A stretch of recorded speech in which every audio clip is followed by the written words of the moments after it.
Hello students, this is Dr. Shikha Gupta. Welcome to my channel Commerce Classes. Last lecture में हमने ratio analysis start किया था और हमने प्रॉफिटेबिलिटी रेशियो के भी ratio related to operating profit पर बात की थी. आज हम करते हैं रेशियो रिलेटेड टू इन्वेस्टमेंट्स. इससे पहले आपको एक सीरीज़ बताती हूँ जो मैंने आपको लास्ट लेक्चर में भी बताई थी. एक बार और देखते हैं वो सीरीज़ क्या है. सेल्स में से अगर cost of goods sold minus कर दिया जाए तो क्या बचता है? ग्रॉस प्रॉफिट, है ना. ग्रॉस प्रॉफिट में से अदर ऑपरेटिंग एक्सपेंसेस जो कि हैं आपके indirect expenses, other operating expenses, ये क्या है क्या नहीं, ये सारी बातें मैं लास्ट लेक्चर में डिस्कस कर चुकी हूँ. तो अगर आपको समझ ना आए तो एक बार लास्ट लेक्चर ज़रूर देखें. Other operating expenses gross profit में से माइनस किया तब क्या बचेगा आपका? फिर बचेगा ऑपरेटिंग प्रॉफिट. ऑपरेटिंग प्रॉफिट में से non operating expenses, non operating expenses minus कर दिया जाए तब बचता है आपका net profit before interest and tax. अब इसमें से इंटरेस्ट माइनस कर दी जाए, पहले इंटरेस्ट ही माइनस करेंगे क्योंकि इंटरेस्ट माइनस करने के बाद ही टैक्स कैलकुलेट होता है, फिर टैक्स माइनस होता है. तो इंटरेस्ट माइनस कर दी जाए तब क्या बचेगा? Net profit before tax. ठीक. अभी इसमें से टैक्स भी माइनस कर दिया जाए तब क्या बचेगा?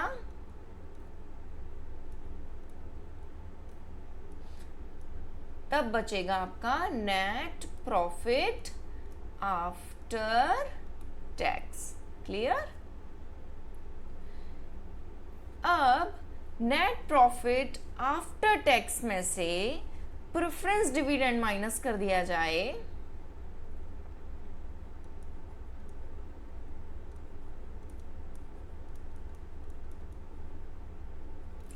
तब क्या बचेगा?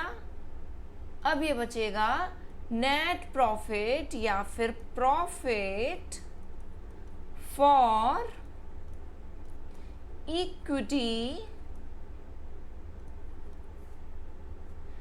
Share holders. ठीक है. सेल्स में से हमने cost of goods sold minus किया तब क्या बचा? Gross profit. ग्रॉस प्रॉफिट में से अदर ऑपरेटिंग एक्सपेंसेस जो होते हैं हमारे इनडायरेक्ट एक्सपेंसेस उनको माइनस किया. इनडायरेक्ट एक्सपेंसेस कौन से? जो फैक्ट्री के बाद वाले होते हैं. फैक्ट्री के बाद वाले एक्सपेंसेस इनडायरेक्ट एक्सपेंसेस जैसे office expenses, selling and distribution expenses, advertisement expenses, ये एक्सपेंसेस माइनस किए तब क्या बचेगा? Operating profit. ऑपरेटिंग प्रॉफिट में से नॉन ऑपरेटिंग एक्सपेंसेस माइनस किए तब क्या बचेगा? Net profit before interest and tax. Net profit before interest and tax में से इंटरेस्ट माइनस किया तब बचेगा net profit before tax. Tax minus किया तो नेट प्रॉफिट आफ्टर टैक्स. इसमें से भी प्रेफरेंस डिविडेंड माइनस कर दिया तब बचता है आपका profit for equity share holders. Ratios start करने से पहले बात करेंगे कैपिटल एम्प्लॉयड की. Capital employed. कोई भी बिजनेस किस किस तरह से कैपिटल अरेंज करता है अपने बिजनेस के लिए या कंपनी के लिए, वो होती है हमारी कैपिटल एम्प्लॉयड. क्या क्या हो सकती हैं? Equity share capital. आप फुल फॉर्म लिखिएगा. Equity share capital plus reserves and surplus minus कर देंगे फिक्टिशियस एसेट्स. अगर दी हुई है क्वेश्चन में तो फिक्टिशियस एसेट्स कौन सी एसेट्स होती है? ये वो एसेट्स हैं जो यूज एक्सपेंस होता है. एक्चुअली ये एसेट्स नहीं है, ये फेक है, ये इमेजिनरी एसेट्स है, ये एक्चुअली एसेट्स नहीं है, ये एक्चुअल में एक्सपेंसेस हैं. ये वो एक्सपेंसेस हैं जो हमारे एक ईयर में राइट ऑफ नहीं हो पाए हैं. ठीक है. वन अकाउंटिंग ईयर में राइट ऑफ नहीं हो पाए हैं, हम उसको फर्दर फॉरवर्ड कर देते हैं. ठीक है, नेक्स्ट ईयर्स के लिए. चलिए, तो फिक्टिशियस एसेट्स के एग्जाम्पल क्या क्या हो सकते हैं? Discount allowed on issue of share, loss incurred on issue of share, debenture, है ना, प्रिलिमिनरी एक्सपेंसेस, अंडरराइटिंग कमीशन, ये सारे क्या हैं, फिक्टिशियस एसेट्स के एग्जांपल्स हैं। तो आपका मेनली हुआ फिक्टिशियस एसेट्स इन केस दिया हुआ है तब माइनस करेंगे, है ना। अभी आप मेन फोकस करो, इक्विटी शेयर कैपिटल हो सकती है, रिजर्व एंड सरप्लस हो सकते हैं, कैपिटल एम्प्लॉयड, फिर हो सकता है हमारा प्रेफरेंस शेयर कैपिटल, है ना, प्रेफरेंस शेयर कैपिटल, और एक हो सकता है हमारा डेट। डेट क्या क्या होते हैं हमारे, डेट को हम लिख सकते हैं लोन्स प्लस डिवेंचर्स। क्लियर। चलिए, इक्विटी शेयर कैपिटल से लेकर फिक्टिशियस एसेट्स माइनस करने तक को हम बोल सकते हैं equity share holders fund. Equity share holders fund, ठीक है। ये पूरा हुआ, फंड मीन्स ये भी इंक्लूड हो जाएगा, reserve and surplus. Equity share capital तो प्योरली ये हुआ, रिजर्व एंड सरप्लस भी प्लस कर दिया तो हो गया fund, equity share holders fund. अब इक्विटी शेयर होल्डर्स से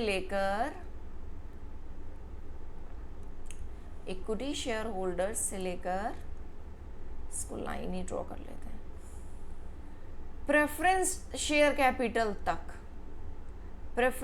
कैपिटल तक लेते हैं तो हो जाएगा हमारा इक्विटी। तब क्या हो जाएगा, शेयर होल्डर्स फंड या फिर इक्विटी, शेयर होल्डर्स फंड, या फिर इसको बोल सकते हैं इक्विटी। ध्यान रखिएगा, इक्विटी शेयर होल्डर कैपिटल अलग है, इक्विटी शेयर होल्डर्स फंड अलग है, और इक्विटी में प्रेफरेंस और equity plus reserve and surplus ये तीनों इंक्लूड होते हैं। क्लियर। और इन सबको इंक्लूड कर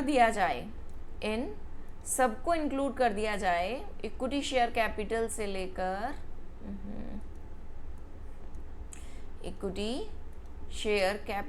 लेकर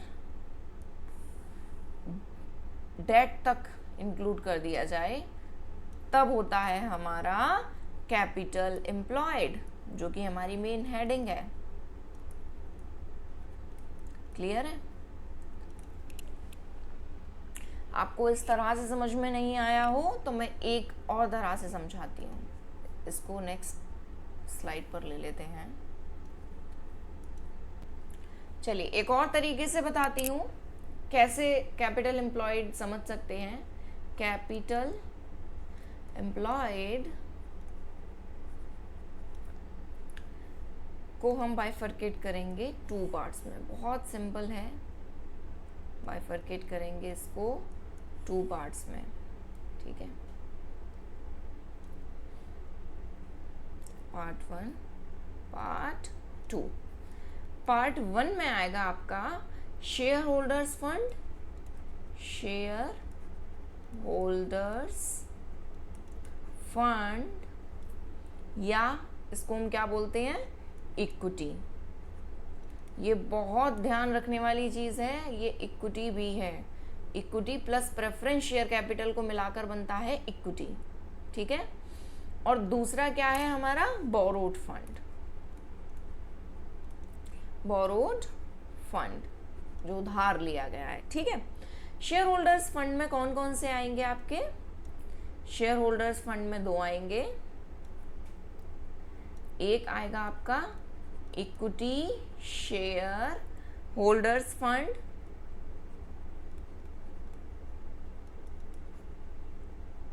ठीक है। दूसरा आएगा प्रेफरेंस शेयर होल्डर्स का तो कोई फंड होता नहीं है, सीधे कैपिटल ही होता है ना, तो प्रेफरेंस शेयर कैपिटल, इसको डायरेक्ट लिख लेते हैं। अब इक्विटी शेयर होल्डर्स फंड में क्या क्या आएगा, इक्विटी शेयर होल्डर्स फंड में 2 चीजें आती हैं, क्या क्या आती हैं, एक तो उसकी कैपिटल आती है और दूसरा रिजर्व एंड सरप्लस। तो इक्विटी शेयर कैपिटल और दूसरा क्या आ जाएगा, reserves and surplus. Clear. Equity share capital और फिर क्या आ जाएगा, reserves and surplus. Borrowed fund क्या क्या हो सकते हैं? एक तो हो सकते हैं लोन्स, लॉन्ग टर्म लोन्स, और क्या हो सकता है? डिवेंचर। ठीक है, सिंपल है, इतना सिंपल है। कैपिटल एम्प्लॉयड दो पार्ट्स में डिवाइड करेंगे। एक हो गया हमारा शेयर होल्डर्स फंड, जिसको हम मेनली बोलते हैं इक्विटी, इसका रेशियो बहुत आता है, इसको हम बोलेंगे इक्विटी। और दूसरा हो गया हमारा बोरोड फंड। तो बोरोड फंड में तो बाहर से जो लोन ले रहे हैं वो हो गया, लोन ले रहे हैं, डिवेंचर इशू कर रहे हैं, वो हो गया, जिसपे हम फिक्स्ड इंटरेस्ट पे करते हैं, है ना। और बाकी का हो गया हमारा इक्विटी। इक्विटी में क्या क्या आएगा? Equity share holders fund and preference share and capital, preference share capital. ठीक, इक्विटी शेयर होल्डर्स फंड को टू पार्ट में डिवाइड करेंगे, share capital, equity share capital and reserve and surplus. Clear? चलिए अब रेशियोज स्टार्ट करते हैं। First ratio है हमारा return on capital employed. Capital employed, क्या फॉर्मूला होगा रिटर्न ऑन कैपिटल एम्प्लॉयड का? कैपिटल एम्प्लॉयड पर कितना रिटर्न हमको मिल रहा है ना। कैपिटल एम्प्लॉयड पर जितनी भी कैपिटल एम्प्लॉय कर रखी है हमने बिजनेस में, उस पर हमको कितना रिटर्न मिल रहा है। तो रिटर्न किस फॉर्म में होता है? रिटर्न फॉर्म में होता है नेट प्रॉफिट की, है ना। रिटर्न तो हमारा नेट प्रॉफिट की या अर्निंग की फॉर्म में ही है। क्लियर? तो हम इसमें कौन सी वाली अर्निंग लेंगे? अच्छा, डिनोमिनेटर न्यूमरेटर हमको समझ में आ गया, फॉर्मूला हमको समझ में आ गया। क्या फॉर्मूला बनेगा? यहां तो आ जाएगा कैपिटल एम्प्लॉयड,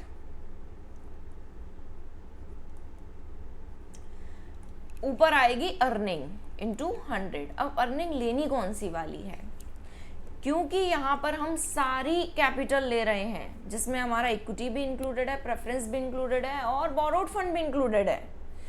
तो हम कुछ भी माइनस नहीं करेंगे, ना तो यहाँ वाली इंटरेस्ट माइनस करेंगे, ना ही प्रेफरेंस डिविडेंड माइनस करेंगे। तो इंटरेस्ट और प्रेफरेंस डिविडेंड माइनस करने से पहले कौन सा प्रॉफिट आ रहा है? उससे पहले वाला प्रॉफिट है net profit before interest and tax.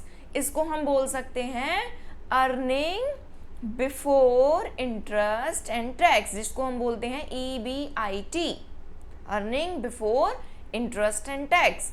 Capital employed के फॉर्मूले में ही हम earning before interest and tax लेते हैं, है ना।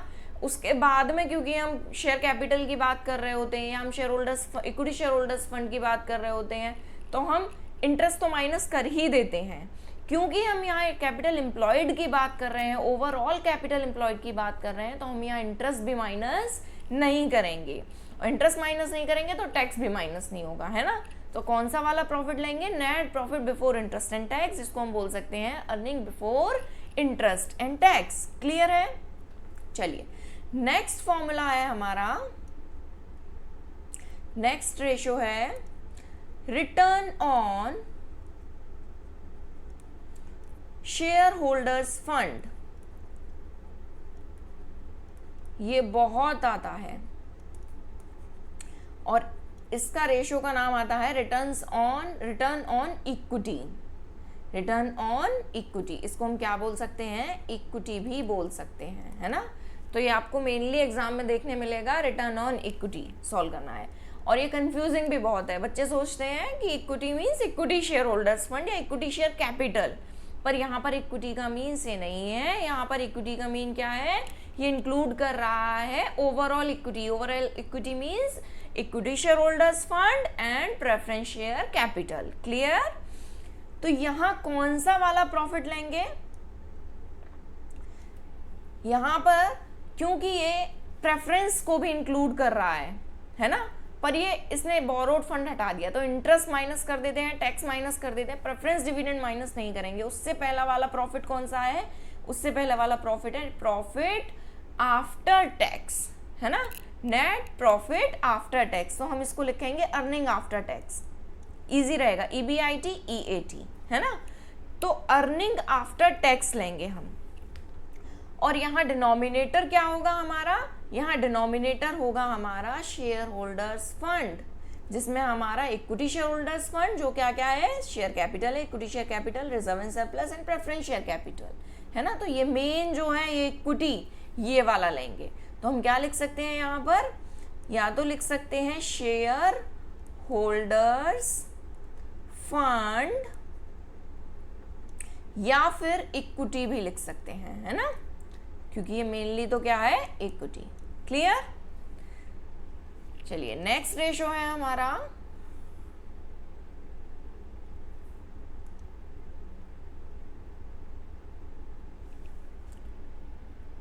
नेक्स्ट है return on equity share holders fund. तो return on equity share holders fund कौन सा है, ये वाला इक्विटी शेयर होल्डर्स फंड, है ना।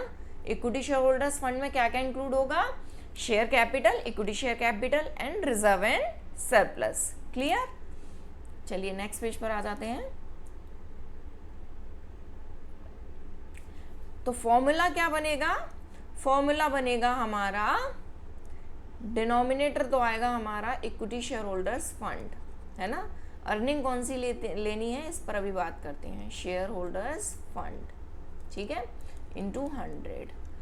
अब इसमें प्रॉफिट कौन सा वाला लें, क्योंकि ये स्पेसिफिकली बात कर रहा है इक्विटी शेयर होल्डर्स फंड की, तो प्रेफरेंस तो नहीं आ रहा है इसमें, इसका मतलब इसमें से प्रेफरेंस डिविडेंड माइनस कर देते हैं, है ना। तो क्या हो जाएगा formula, earning after tax minus preference dividend. Clear. Simple सा है, थोड़ा सा लॉजिक लगाना है हमको, और ये फॉर्मूलाज हमको बिल्कुल रटने की जरूरत नहीं है। ठीक। नेक्स्ट रेशियो है हमारा return on equity share capital. अब यहाँ हमने स्पेसिफिकली बात की, प्रीवियस पेज पर जाके बताते हैं, स्पेसिफिकली बात की हमने इक्विटी शेयर कैपिटल की। तो इक्विटी शेयर कैपिटल की बात की है तो सिर्फ और सिर्फ इक्विटी शेयर कैपिटल ही लेंगे, है ना। तो डिनोमिनेटर क्या रहेगा हमारा, इक्विटी शेयर कैपिटल, और न्यूमरेटर क्या रहेगा हमारा, अगेन यहां से हम प्रेफरेंस डिविडेंड हटा देंगे, इस अर्निंग में से हम प्रेफरेंस डिविडेंड हटा देंगे, तो सेम रहेगा earning after tax minus preference dividend. ठीक है। इन दोनों फॉर्मूला में डिफरेंस क्या हुआ, यहाँ पर हम फंड की बात कर रहे थे, इक्विटी शेयर होल्डर्स फंड की, तो हमने यहाँ फंड लिया था, fund means equity share capital plus reserve and surplus, और यहाँ हमने स्पेसिफिकली बात की है शेयर कैपिटल की, तो हम इक्विटी शेयर कैपिटल लेंगे सिर्फ। क्लियर। चलिए अब कुछ और रेशियोज हैं हमारे पास, वो क्या क्या है, फिफ्थ रेशियो है, ये वाले हमारे कैपिटल एम्प्लॉयड से जितने भी रिलेटेड रेशियो थे वो हो गए, है ना। अब बात आती है अर्निंग पर शेयर की, है ना, earning per share. Earning per share का मीनिंग क्या है, अर्निंग पर शेयर का मीनिंग है पर शेयर पर कंपनी हमको कितना कमा के दे रही है। अगर हमने किसी कंपनी का एक शेयर खरीदा है तो हमको उस एक शेयर पर कितनी अर्निंग हो रही है ना। तो कैसे निकालेंगे, दो टर्म्स क्या क्या हुए इसके, न्यूमरेटर और डिनोमिनेटर। न्यूमरेटर तो हुआ अर्निंग और पर शेयर पर बात कर रहा है, तो डिनोमिनेटर क्या हुआ, शेयर। तो पर शेयर को हम लिख सकते हैं नंबर ऑफ इक्विटी शेयर। यहां सिर्फ इक्विटी शेयर की बात चल रही है ना, यहां सिर्फ किसकी बात चल रही है, इक्विटी शेयर की, number of equity shares. Numerator क्या रखेंगे हम, न्यूमरेटर क्योंकि यहाँ इक्विटी शेयर की बात चल रही है तो प्रेफरेंस डिविडेंड माइनस कर देंगे ना, तो क्या रहेगा numerator, earning after tax minus preference dividend. ठीक है, इनटू 100 नहीं करेंगे, ये रुपीज में आता है। ठीक है। तो अर्निंग पर शेयर से हमको क्या समझ में आएगा, एक शेयर पर कितनी अर्निंग हो रही है। अच्छा, यहाँ कंफ्यूज नहीं होना है, यहाँ ना तो शेयर कैपिटल आएगी, इक्विटी शेयर कैपिटल भी नहीं आएगी, इक्विटी शेयर होल्डर्स भी नहीं आएंगे, यहाँ आएगा simply number of equity shares, एक शेयर पर कितनी अर्निंग है ना। नेक्स्ट रेशो है हमारा dividend per share, dividend per share, एक शेयर पर कितना डिविडेंड मिल रहा है। ठीक है, तो simple number of equity share फिर से लिख देते हैं, और न्यूमरेटर क्या रखेंगे, न्यूमरेटर यहां रखेंगे डिविडेंड कितना मिल रहा है, डिविडेंड पर शेयर है ना, तो नीचे तो आ गया शेयर, नंबर ऑफ शेयर, ऊपर आएगा न्यूमरेटर आएगा डिविडेंड। तो dividend to equity shares holders, equity share holders, ठीक है, dividend to equity share holders. 1 year में जितने भी डिविडेंड दिए हों कंपनी ने, वो सारे डिविडेंड इंक्लूड करके क्लब करके हम यहाँ लिख देंगे। ठीक है, तो क्या फॉर्मूला हो जाएगा, dividend to equity share holders divided by number of equity shares. Clear. चलिए, 7th रेशो है हमारा dividend pay out ratio, dividend pay out ratio, pay out ratio. क्या फॉर्मूला बनेगा इसका, मीनिंग क्या है इसका मीनिंग है अर्निंग में से, जितनी भी कंपनी को अर्निंग हो रही है, प्रॉफिट हो रहा है, उसमें से कितना डिविडेंड पे कर रही है कंपनी, कितना परसेंट डिविडेंड पे कर रही है कंपनी, है ना। तो फॉर्मूला क्या बनेगा, फॉर्मूला बनेगा इसका dividend to equity share holder, dividend to equity share holders divided by, कौन सी वाली अर्निंग लें, क्योंकि यहां इक्विटी शेयर होल्डर्स की बात चल रही है तो प्रेफरेंस डिविडेंड माइनस कर देंगे, प्रेफरेंस डिविडेंड माइनस, ठीक है, इनटू 100, ये आएगा परसेंटेज में। Clear. Dividend pay out ratio क्या बताएगा, अर्निंग का कितना परसेंट डिविडेंड कंपनी पे कर रही है शेयर होल्डर्स को, इक्विटी शेयर होल्डर्स को, राइट। चलिए, नेक्स्ट रेशियो है हमारा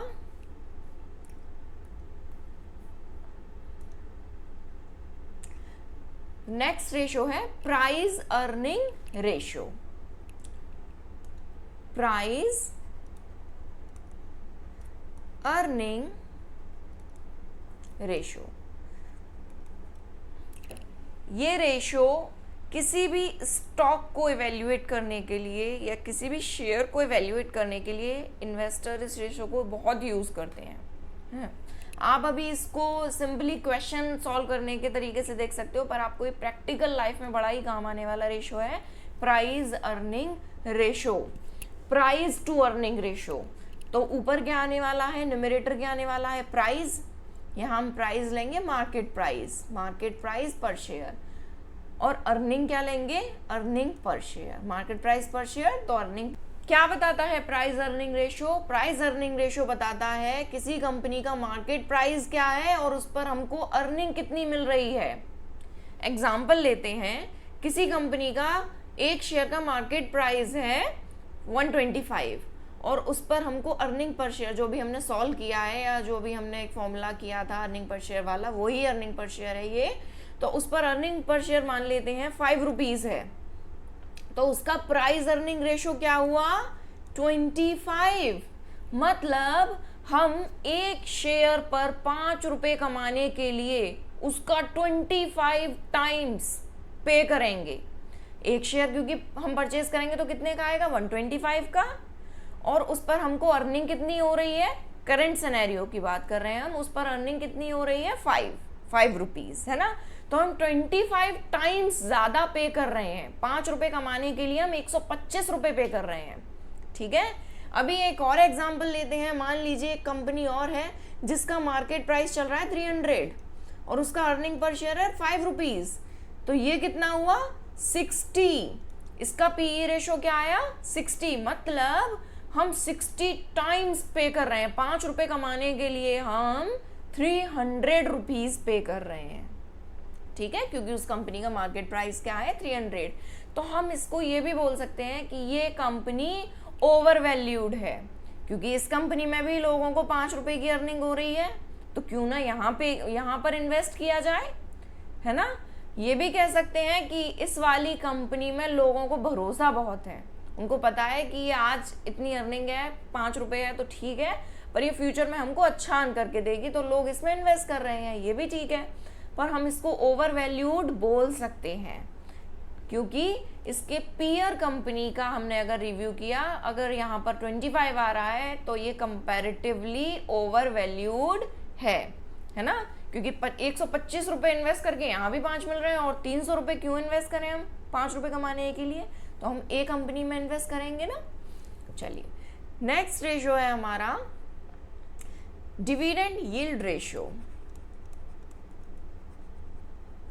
डिविडेंड यील्ड रेशियो क्या है,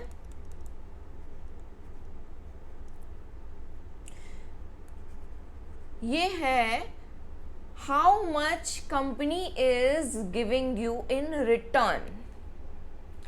क्या फॉर्मूला बनेगा इसका, उसके मार्केट प्राइस के कंपैरिजन में कितना डिविडेंड पे कर रही है कंपनी, है ना।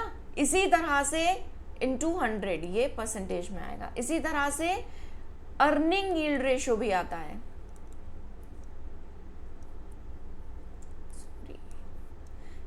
इसी तरह से अर्निंग यील्ड रेशियो भी है।